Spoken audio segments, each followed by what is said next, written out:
In Search Of has investigated the mystery of many ancient monuments, the pyramids, Stonehenge, and Easter Island.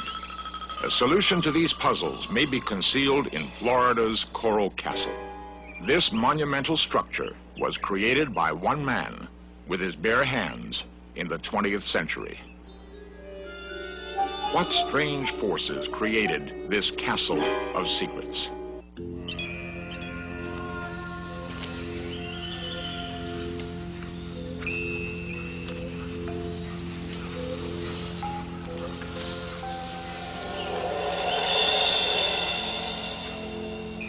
Coral Castle has been called the eighth wonder of the world. This place is a fantasy garden and an engineering marvel.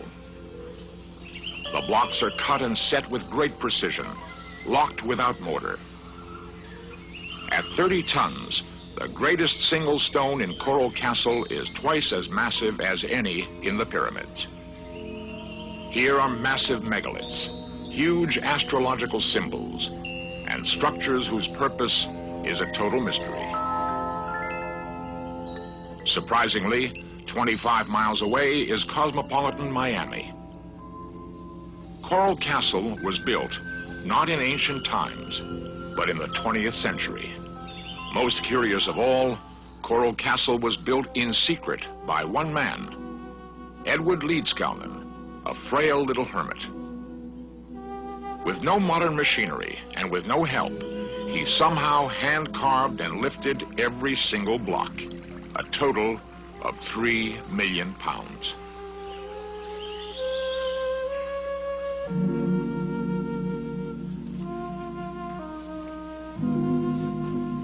With all our modern technology, we might be able to duplicate the pyramids. But how could we ever do it with our bare hands?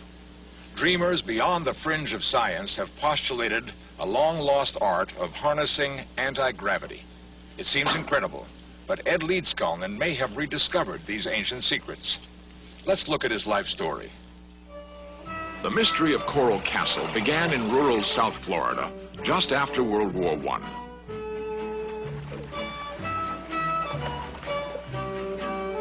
Settlers and land speculators began to move down from the East Coast, displacing the indigenous Seminole Indians.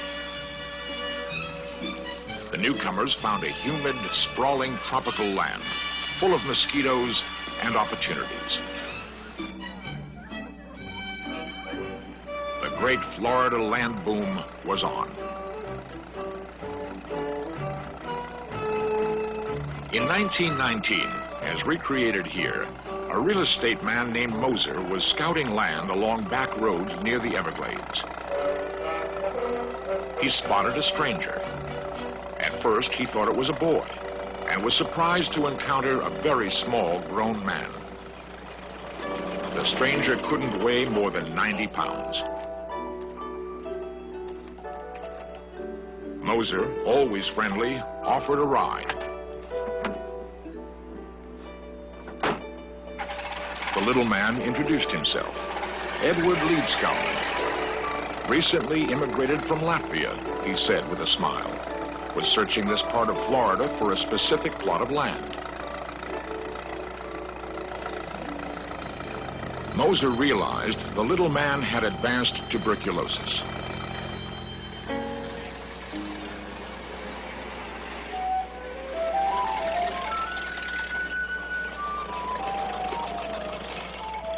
Mrs. Moser always welcomed the strangers her husband brought home. Life was lonely in this new land. Edward Leedskalnin was very friendly, very polite, and confessed outright he hadn't a penny to his name.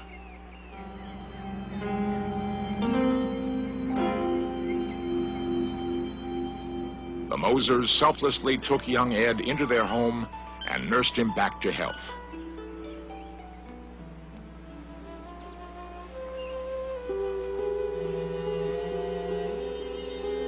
They listened with respect to his story of leaving Latvia, of his search all over America for the right type of land.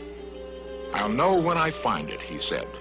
It's for my sweet 16. He would never explain who she was, but Ed was obviously haunted by a dream or a memory of land and a castle for his sweet 16.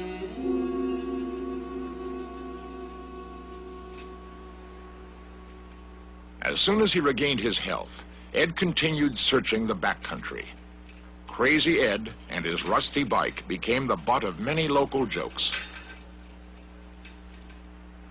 Neighbors, watching him prod the ground, began rumors that he was hunting for buried treasure.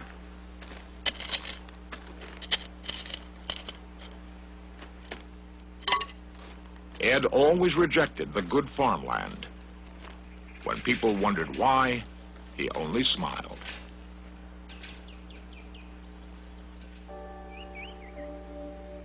Finally, he excitedly brought Moser to a remote plot.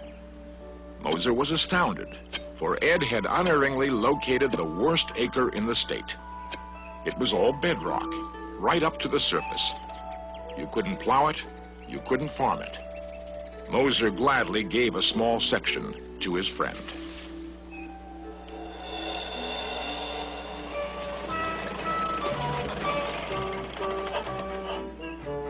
A few weeks later, Moser's curiosity got the better of him. He dragged his wife out through the brush to see what Ed could possibly do with that land.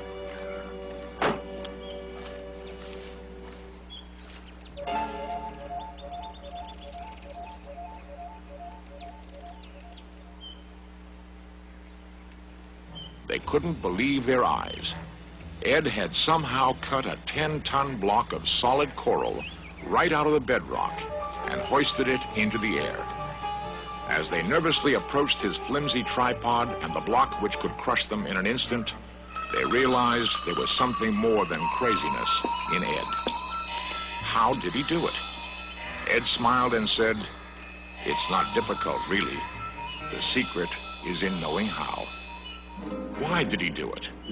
He smiled again. Someday, my sweet 16 will come.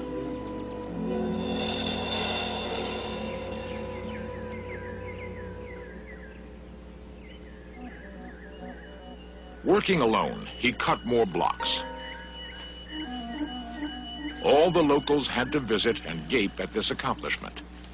Ed was friendly, but firm.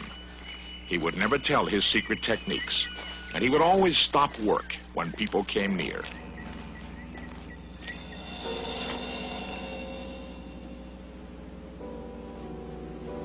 Trying to catch him at work, the neighbors took to spying.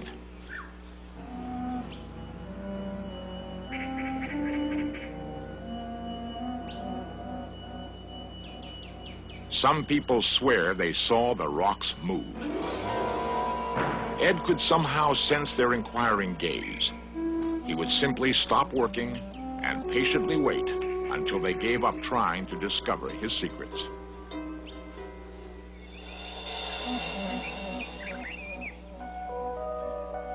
"60 years later, the completed coral castle still embodies a number of unsolved mysteries.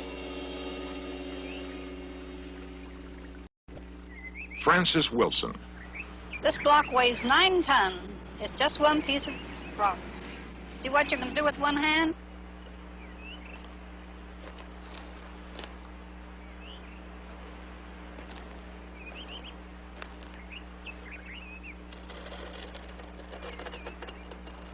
He's quite interested in safety, I know that, and he always wanted to make sure the children couldn't get down in here, and that was his gate to keep children from going down the steps. Those who knew Ed remember him with great respect. Charles Williams and Bodil Lowe. I guess I was maybe 6, 7 years old. I was born and raised about 300 yards from this place, and I would see Ed quite often at the little country store we had, and he was a very slight man. I don't think he was probably any taller than I am. I'm about 5'6". Probably weighed somewhere in the neighborhood of 100 pounds. He always looked frail and sickly, but obviously very strong. He'd say this is because of the stars and the moon, and he would go on and he would show us his electrical machine. Now he made electricity, and he would jump in his bathtub and show how the water would come to certain levels and how he heated it with the sun. And he'd always divert your question. As I say, a very gentle, kind person. And he was, of course, highly intelligent. Many people thought he was a little cracked because he was smarter, I think, than they were, probably. His whole life and whole being was very frugal. Just sustained himself, I think, more or less. And some nights we'd come in the moonlight and sit and walk around in his park. And he would come out and tell us his story if he had a small audience. And he would go along in a very normal sort of a voice, and then we'd ask him why he did it. And they'd say, oh, well, someday my sweet 16 is coming, and he'd look up in the stars, and he would get very ethereal in his voice, and he just loved talking about his sweet 16. And he always spoke of her as sweet 16. She never grew any older. It's kind of nice. There were many rumors about mysterious Ed. One held that he was an eccentric miser and kept a stash of money. Late one evening in the 1930s, a band of toughs waited until he was alone in Coral Castle. Little Ed could never have imagined such a shocking intrusion into his private world.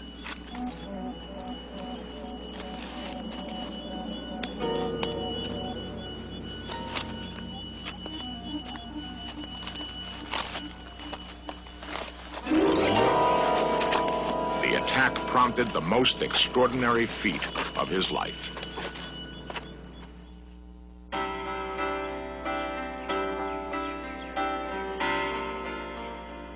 Coral Castle was originally built in a remote area of Florida. For years, Ed Leedskalnin felt safe in isolation, away from the harsh realities of the cities. He had carved this place with his bare hands as a Shangri-La for his sweet 16. Barely surviving a brutal robbery, however, Ed decided to seek safer ground. When he moved, Ed took more than his toothbrush. He took Coral Castle itself. He hired a local truck owner and with characteristic secrecy, politely asked the man to step around the corner. The truck would be loaded in just a minute.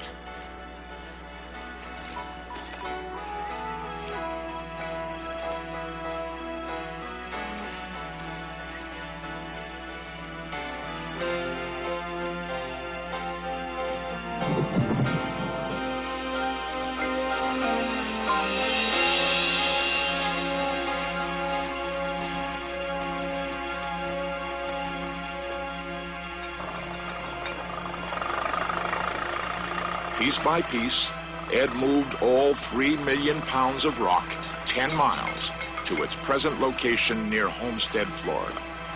As usual, no one ever managed to see how he lifted the giant rocks, which weighed up to 30 tons apiece.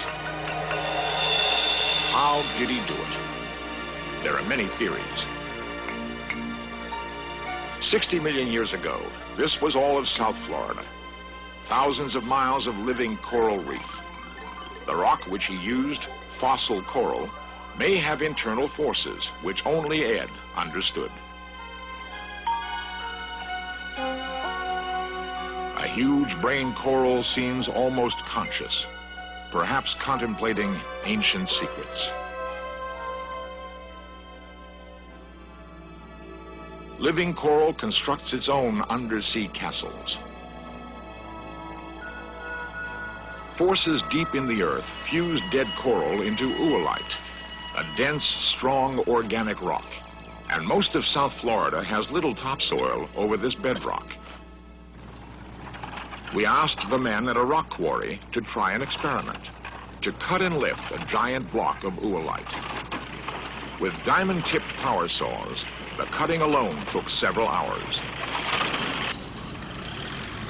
The only way to break the block free, brute force.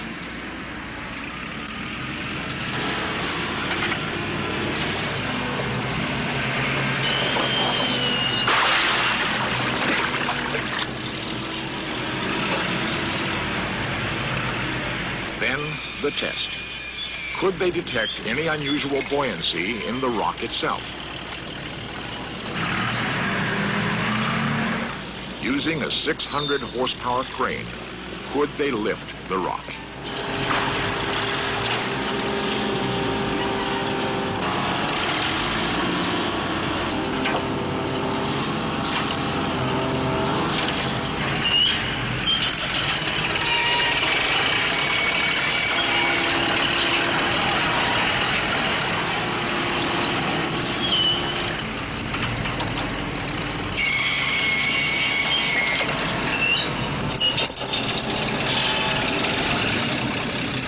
after the crane almost tipped over, they managed to drag the block a few yards.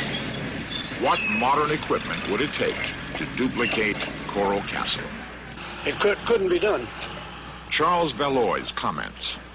Not with the modern equipment. I wouldn't cut more than 4 foot long and 32 inches wide and 7 or 8 foot long. That's the most I'll cut. And you see the struggle I have getting it out with that machine. This is the only known photo of Ed apparently working. Although he seems to be breaking the block free with wedges, a close look reveals that the block is already cut free, with a cable underneath. Engineers have been puzzled by this photo. Bruce Cathy has extensively studied and written on Earth forces. He believes that a harmonic grid inside the Earth's surface can create actual anti-gravity at certain nodes on the grid, and that Coral Castle was built on a position of harmonic resonance. He's moved stones up to, coral blocks up to 25 tons, and he'd put them up overnight just on his own. After he died, I checked some of the instruments he was using, and they're very, very primitive. Chisels and hammers and ropes and pulleys and things. Nobody can understand even today now how he done those. I found when I applied the harmonic mathematical basis to his position on the Earth's surface geometrically, that the same harmonic values popped up on the area where he was. He always said that he had the secrets of anti-gravity and magnetic fields, and he also said that he knew how they built the pyramids. So it appears if he was telling the truth that it looks like he did have these secrets.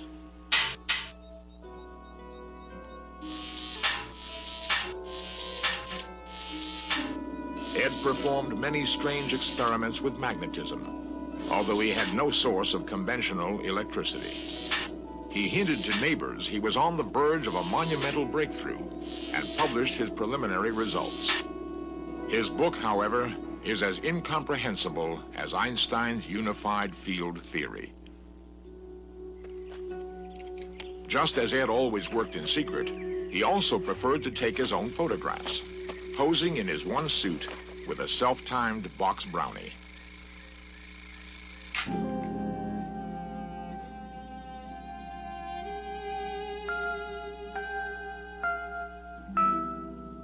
These films are not the best quality, but they are the only known movies of Ed Leedskalnin.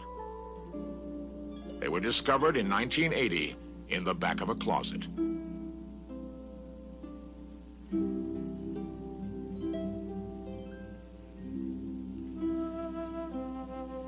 They reveal the Ed that most visitors knew.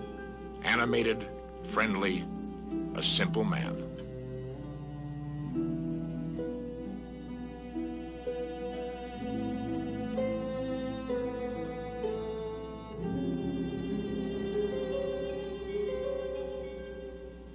With this same simplicity, Ed awoke one morning in December of 1951.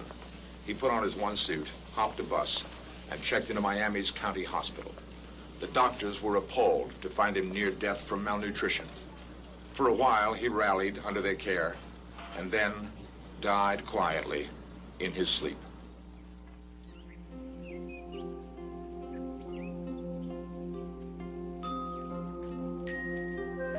Even after his death, Ed left a few surprises.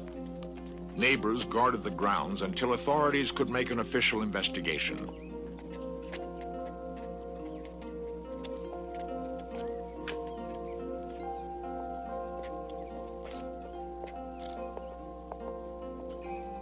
They found his living quarters as Spartan and as ingenious as the rest of Coral Castle.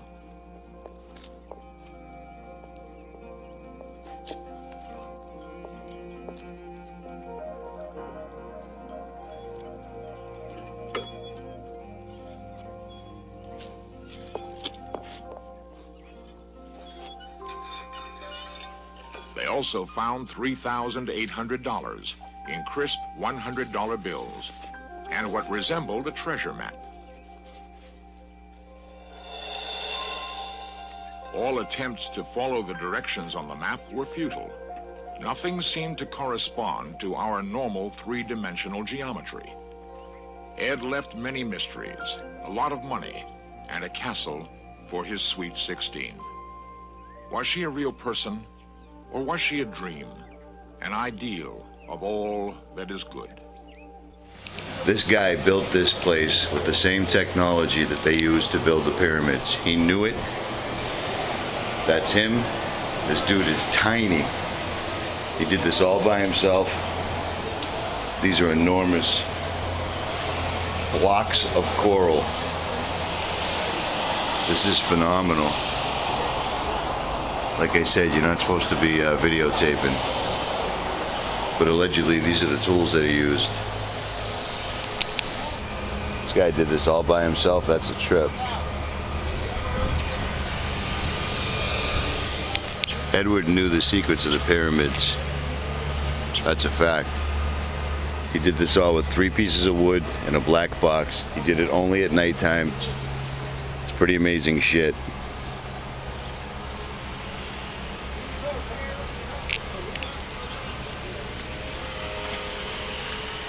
That door over there used to move with one hand, but then we fixed it after he installed it, and well, now it's broken. It doesn't work at all.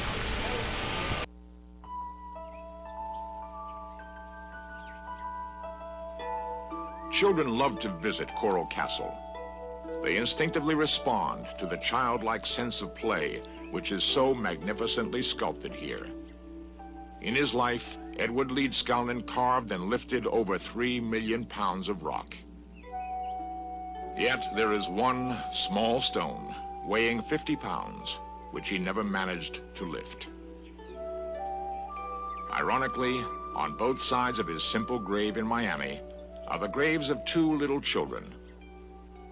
We think he would have felt at home.